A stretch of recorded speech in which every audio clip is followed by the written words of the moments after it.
height, dim the streets in moonlight bright. We dissect the cinematic art, real by real we pull apart. Welcome back to Real Talk. I'm your host Josh, and today we're diving into a film that left a profound impression on me the first time I saw it, and every time since. Whale Rider, released in 2002 and directed by Niki Caro, is one of those rare movies that's emotionally powerful, as much so as it is visually stunning. It's set in a small, tight-knit coastal village in New Zealand, and it tells this deeply moving story of Pai, a young Māori girl who refuses to accept the limitations placed on her simply because of her gender. And Pai's journey is all about proving she's the leader her people need. Even though her grandfather, who's deeply rooted in tradition, he believes otherwise. It's a heartfelt coming-of-age tale, but it's also so much more. Whale Rider explores themes of identity and tradition and resilience in ways that feel timeless and still very specific to the Māori culture.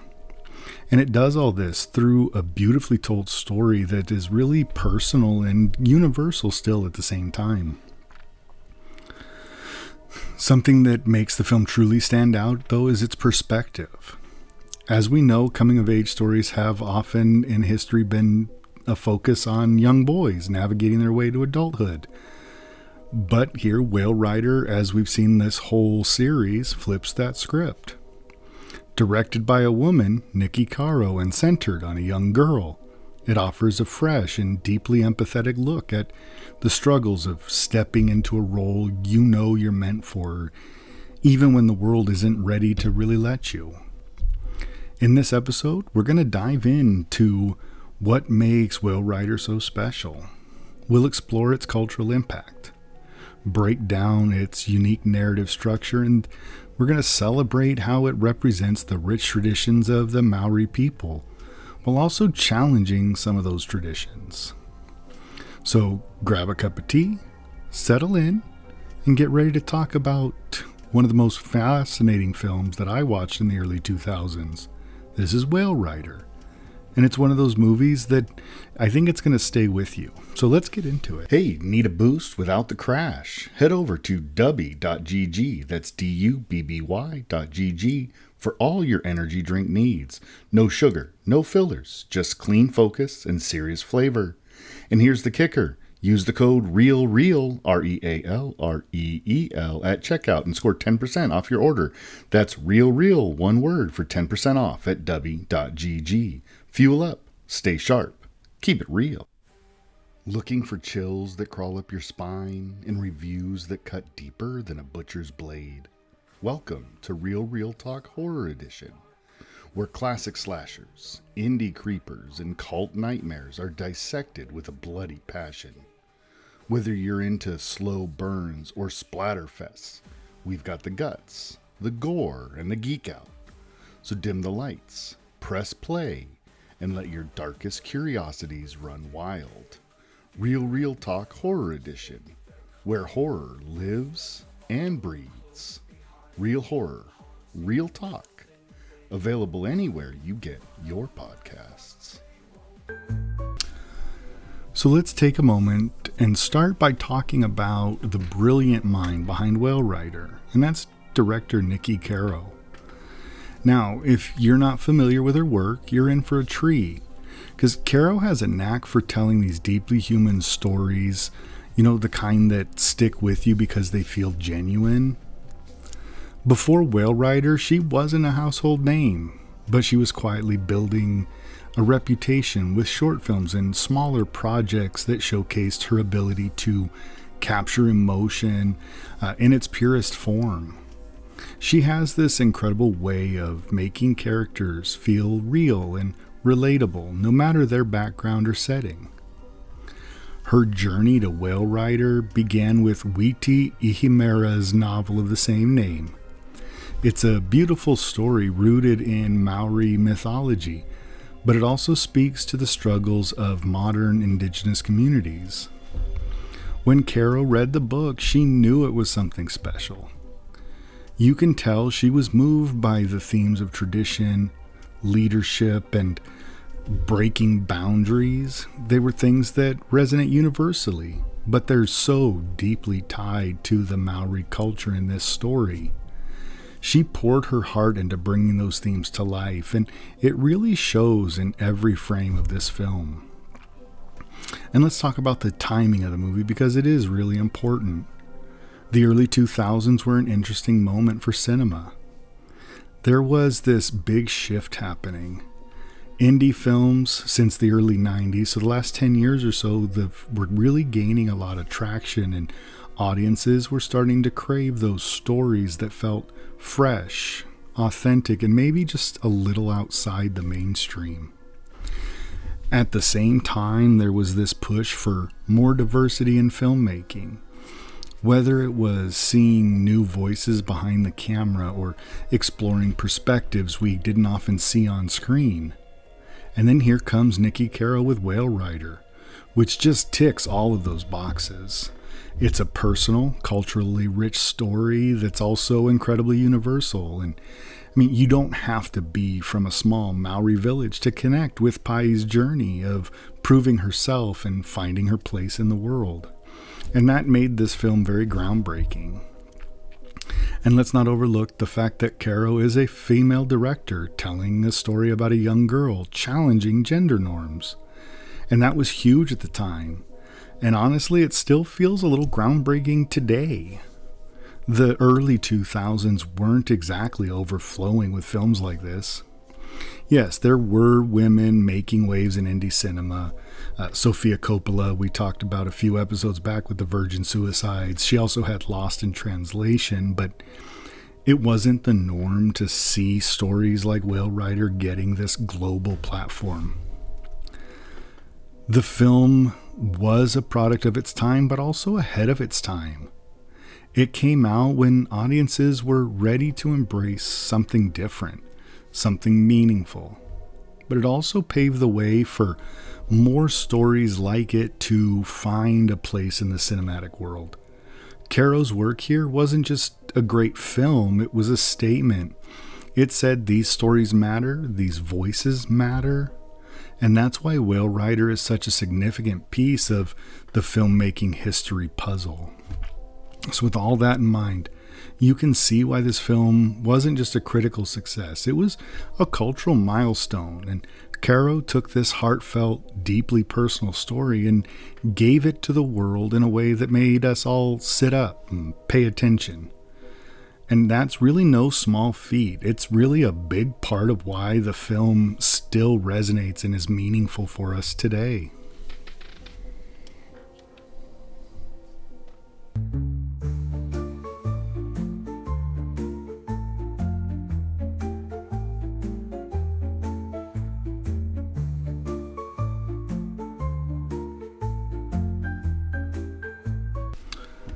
Now, the heart of Whale Rider really lies in Pai's story, and honestly, it's one of those narratives that grabs you from the start and it doesn't let go. Imagine this. Pai, a young Maori girl, enters the world under tragic circumstances. Her twin brother, who was supposed to be the next tribal leader, dies at birth. Pai survives, but her existence is overshadowed by grief and unspoken expectations. Right there, you're hooked because you sense this isn't just about her survival. This is about her place in a world that didn't prepare for her arrival. Keisha Castle-Hughes, in her first acting role ever, absolutely owns the character. Her performance, it's one of those rare gems that feels raw and effortless. You're not watching someone act, you're just watching Pai be. It's no wonder she was nominated for an Oscar. She brings strength and vulnerability to the role, and you can feel every ounce of Pai's determination to prove herself, even when the odds are stacked against her. And the odds are definitely stacked. Let's talk about her grandfather, Koro. He's the tribal leader, and he's as traditional as they come. In his eyes, the tribe's future depends on a male leader, someone to carry on the lineage and uphold centuries of customs. Now, it's not that he doesn't love Pai, because he clearly does, but this love is tangled up with disappointment because she's not the grandson he was expecting. And that tension between Coro and Pai is really the emotional backbone of the movie. Their relationship is so layered. One moment, you see Coro teaching Pai about their culture, and there's a tenderness, a bond that feels unbreakable. But then, in the next moment, his rigid adherence to tradition, it creates a really heartbreaking distance between the two. At times, it's really painful to watch, but it's also real, and maybe that's why it is. And how many of us have had those moments where love and expectation clash in our own families?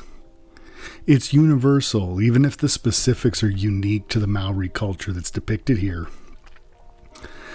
And I think something that's special about Whale Rider is how it explores these dynamics through Pai's eyes. This isn't just another coming-of-age story where the plucky young hero takes on the world. It's a really deeply personal journey. It's filtered through a distinctly female perspective. Niki Caro brings a delicate touch to Pai's emotions, and you see her doubts, her frustrations, and her quiet moments of hope. And I think it just feels all so intimate. Take, for example, those scenes where Pai practices traditional chants and rituals on her own, away from the prying eyes of her grandfather. Those moments are saying so much without ever really saying a single word. They show her deep respect for her heritage, her desire to connect with it, and even if she's told she doesn't belong. And when she finally performs for her school, dedicating it to Coro, you feel the weight of her longing for his approval. And it's a gut punch because you know she's giving everything, and yet he just can't seem to let go of his expectations. And we can't overlook the supporting characters because they do bring so much to this story. Pai's father, Pororangi, is another key player. He's this modern artist who's moved away from the village and its traditions and creating a parallel to Pai's struggle. He loves her, but he's caught between the old world and the new, and his absence creates another layer of conflict. Then there's Nanny Flowers, Pai's grandmother, and she's a powerhouse. She's the bridge between Pai and Coro, constantly pushing back against her husband's stubbornness while quietly championing Pai's potential. And I love how these characters all feel real. No one is one-dimensional. Coro isn't just the grumpy elder clinging to the past. He's a man carrying the weight of his people's future on his shoulders. And Pai isn't just a brave, rebellious girl. She's also a child who feels the sting of rejection and the joy of small victories. These complexities make their interactions extremely compelling. And then we have to talk about how Whale Rider flips the script of the typical coming-of-age story. So many of these films, as we know, revolve around the male protagonist finding their place. But this is Pai's story through and through. Her challenges aren't just about self-discovery. They're really about redefining what leadership and strength look like within her community. She's not trying to break away from her culture. She's fighting to be a part of it, but in her own way. And I think something that really sets the story apart is how it really does a great job avoiding cliches. There is no grand villain. There's no tidy resolution where everyone suddenly sees the light. Instead, it's gradual shifts and earned respect. When Pai finally proves herself, Well, I won't spoil the details, but it's a moment, I think, that feels both inevitable and hard won. It's not just a victory for her. It's a victory for everyone who's ever been told they don't belong. So Whale Rider ends up being not just about Pai becoming a leader. It's about her community learning to see her leadership differently. And that makes her story so powerful because it's not just her journey. It's the journey of the whole community as well.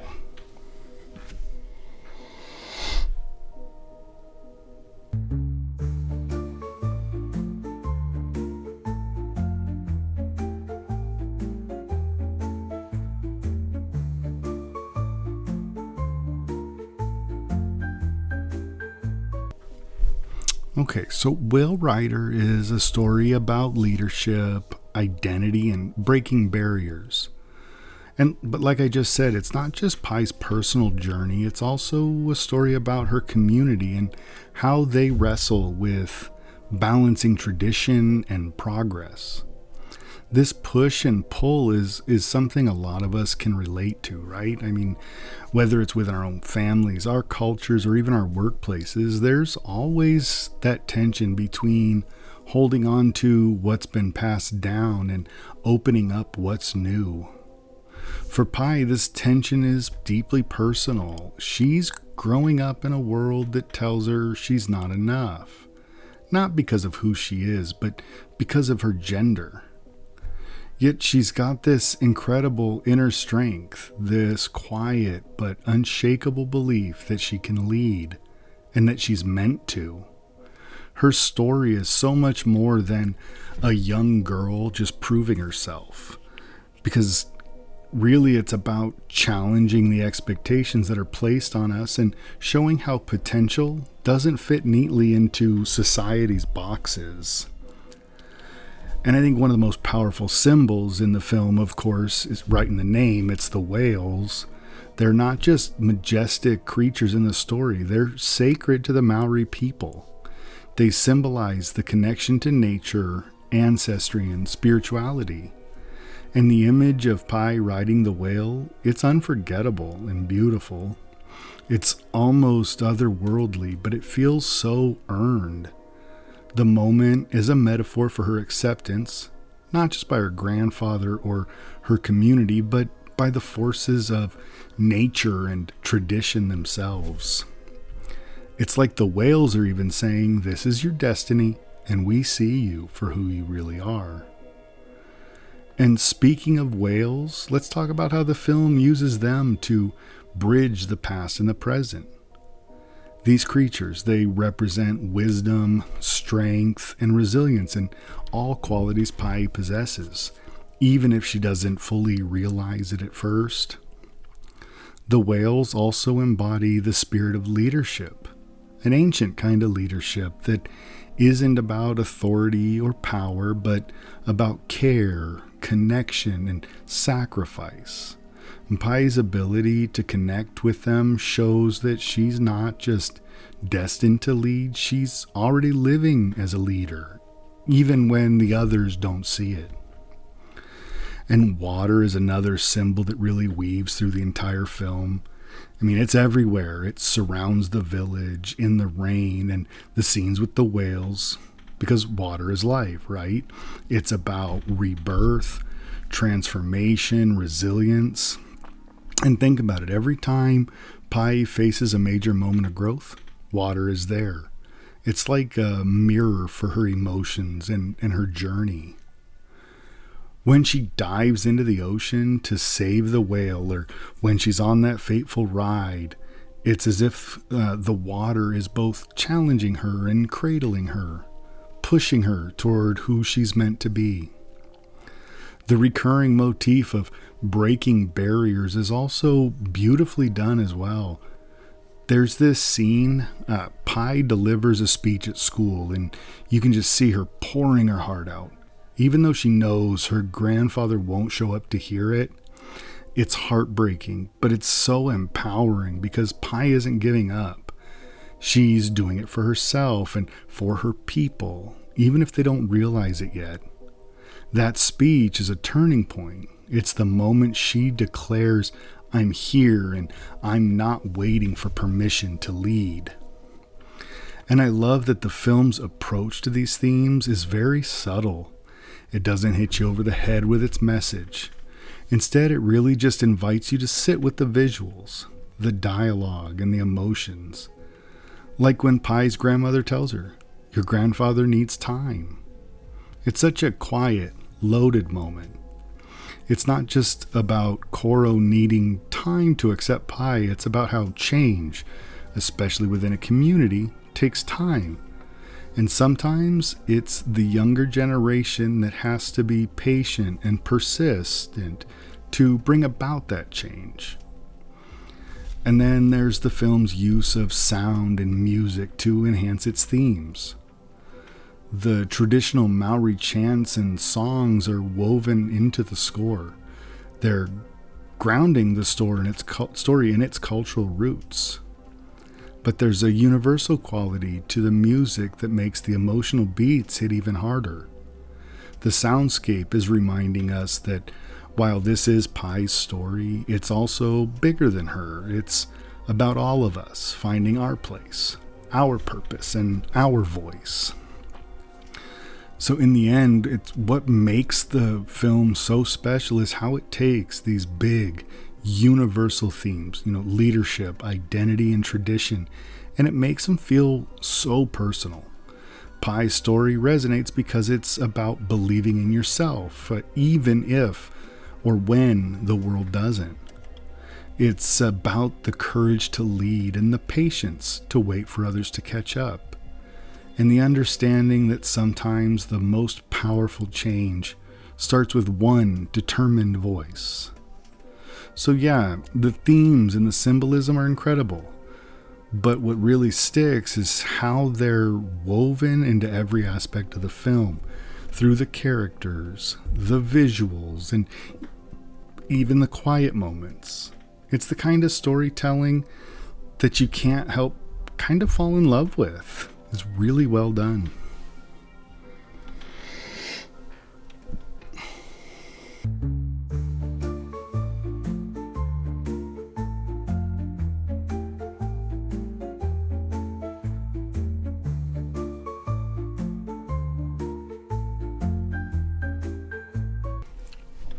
Now let's talk about how Whale Rider landed with audiences and critics when it came out, and why I think it still resonates today.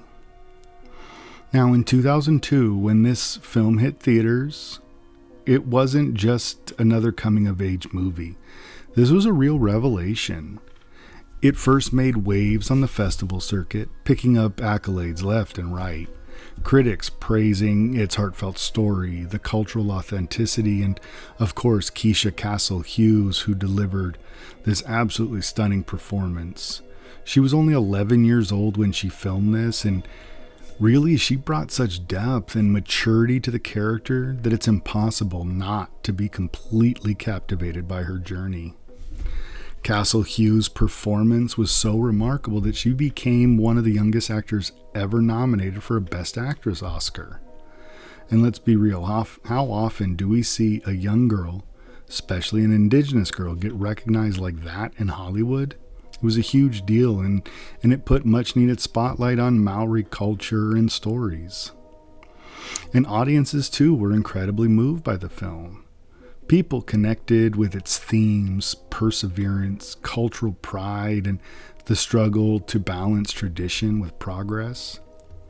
For many, it was the first real introduction to Maori culture, and the way the film handles it, so respectful and genuine that it feels like you're being invited into something sacred. You could tell it came from a place of love and deep understanding, which isn't always the case with stories about marginalized communities. But what's also amazing is Whale Rider is one, it's not just something you watch, really. I mean, this is something you're going to carry with you. It's the kind of movie that stays in your heart, and it makes you think about your own life. People like me walked away from it asking themselves big questions about our own traditions, are the roles we're expected to play, and how I can challenge the status quo without losing what's important. And over the years, Whale Rider has become a touchstone of cinema. It's especially coming of age cinema. It showed that you could tell a universal story about growing up and finding your voice while staying deeply rooted in a specific culture. And that's a tricky balance. But Niki Caro pulled it off beautifully. And in doing so, she paved the way for more films centered on underrepresented voices. And I think it also inspired a new generation of filmmakers, particularly women, to step behind the camera and tell their own stories. Representation matters, and when young girls see someone like Pai or someone like Niki Caro succeeding in such a big way, it sends a powerful message. Your voice matters. Your story matters. And don't forget the ripple effects. Beyond cinema, Whale Rider contributed to a broader conversation about gender roles, cultural preservation, and the power of youth leadership. Pai's journey is such a powerful reminder that leadership isn't about fitting into a mold. It's about being true to yourself and lifting others up. Even now, more than 20 years later, the film still holds up. If anything, it feels more relevant today. The world has changed a lot since 2002, and the themes of Whale Rider, the gender equality, the cultural pride, the importance of tradition, and courage to challenge it, are timeless. Those are still relevant today. And I love how this movie's impact doesn't just belong to one group of people. While sure, it's rooted in Maori culture, it speaks to something more universal. Anyone who's ever felt underestimated or out of place can see themselves in Pai, and that makes it really special. To me, Whale Rider is more than a film. It's a call to action. It reminds us to listen to the voices we don't always hear, to question the roles we've been assigned, and to create space for the next generation to lead in their own way. And that's a legacy we're celebrating.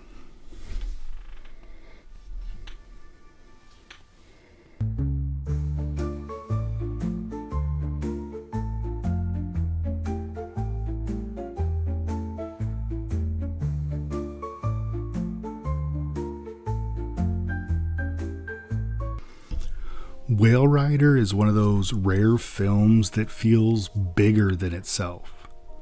On the surface, it's a story about a young girl navigating her place in her community. But it's so much more than that.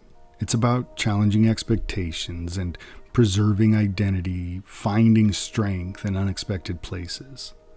Watching it, I feel like you can't help but feel like you're witnessing something timeless.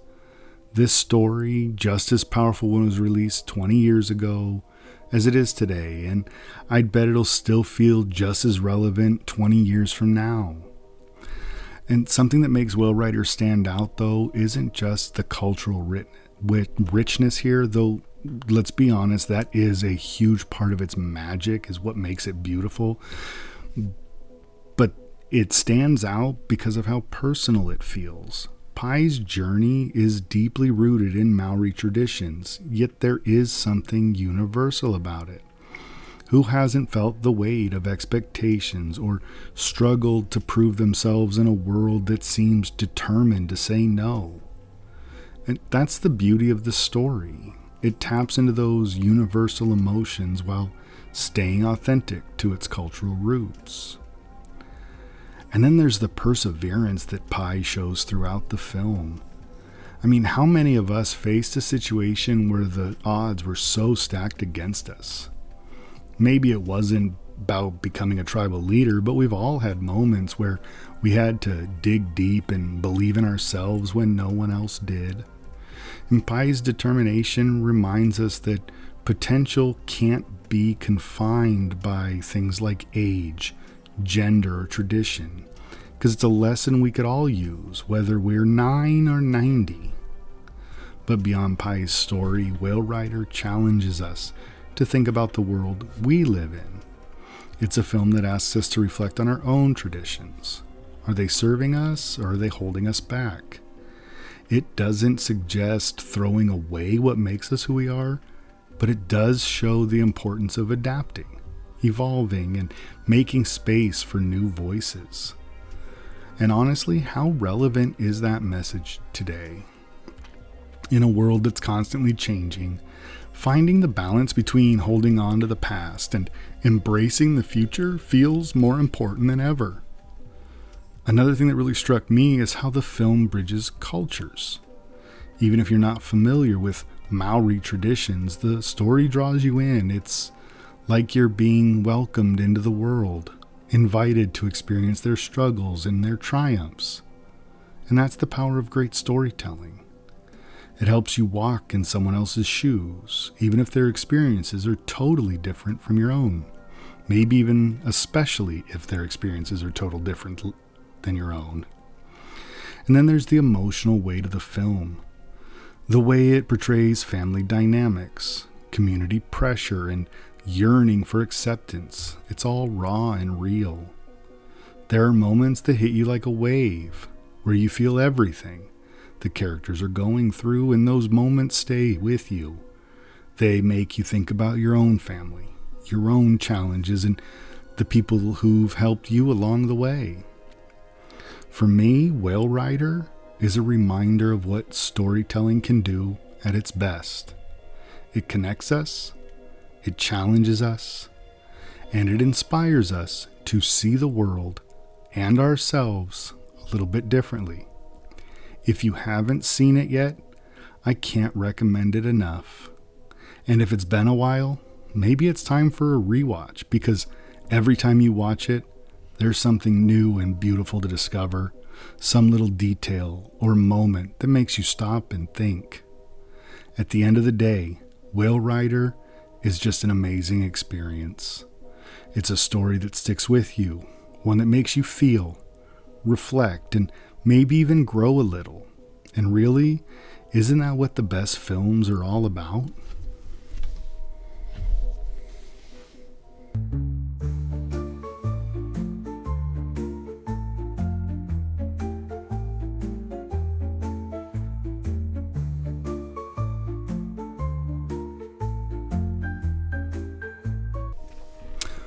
So before we wrap up, I want to take a moment to talk about why Whale Rider holds such a special place in my heart.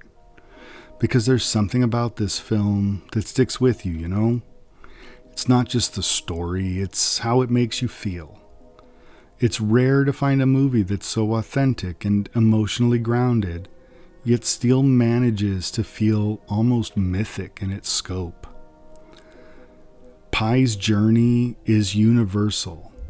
Sure, it's deeply rooted in Māori culture, but her struggles, wanting to be seen, valued, and respected for who she is, are things I think we can all relate to.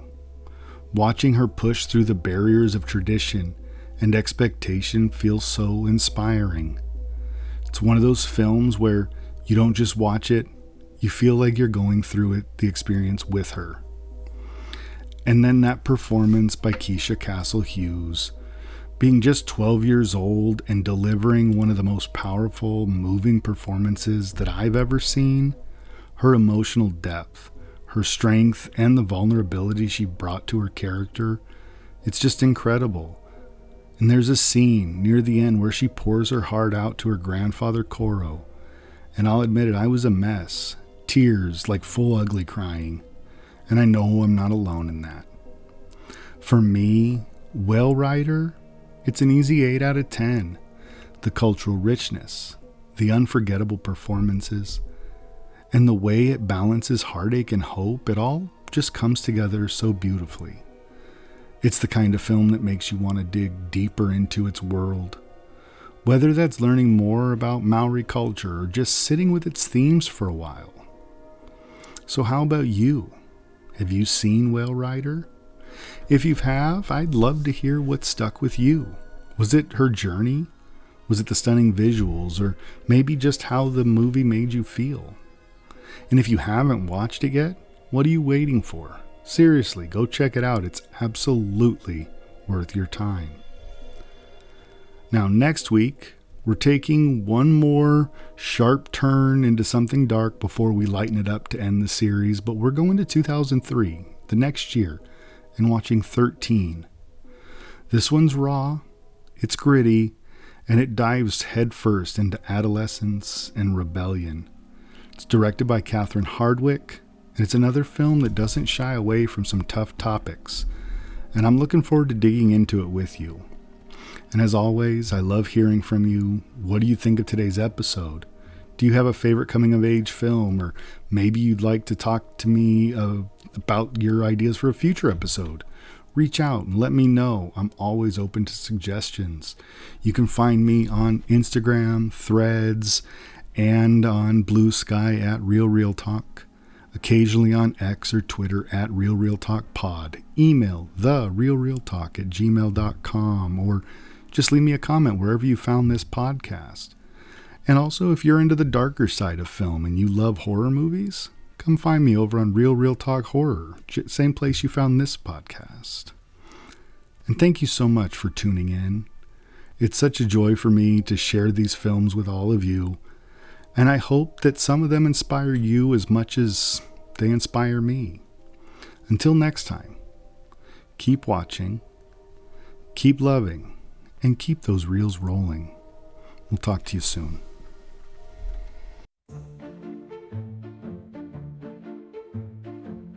Underneath the sun's green gleam, talking reels and all their schemes. Dusty scenes and dreams unfold, stories told in shadows bold. Gritty plots and whispers tight, dim the streets and moonlight bright. We dissect the cinematic art, real by real we pull apart. The real talk where voices play with velvet words and starlit sway. Reviewing tales both light and dark, classic films that leave a mark. Dive deep into celluloid night, critique the legends in our sight. Every frame a layer appeal, truth and intrigue are revealed. Fan the flames of black and white, the mystery dances in the night. Casablanca to the crime, in every score we find a rhyme. The real talk where voices play with velvet words and moonlight bright. With velvet world we pull apart, real by real we pull apart. The real talk where voices play with velvet words and starlit sway. With velvet worlds and starlit sway, real by real we pull apart. The real talk where voices play with velvet words and starlit sway. Reviewing tales both light and dark, classic films that leave a mark.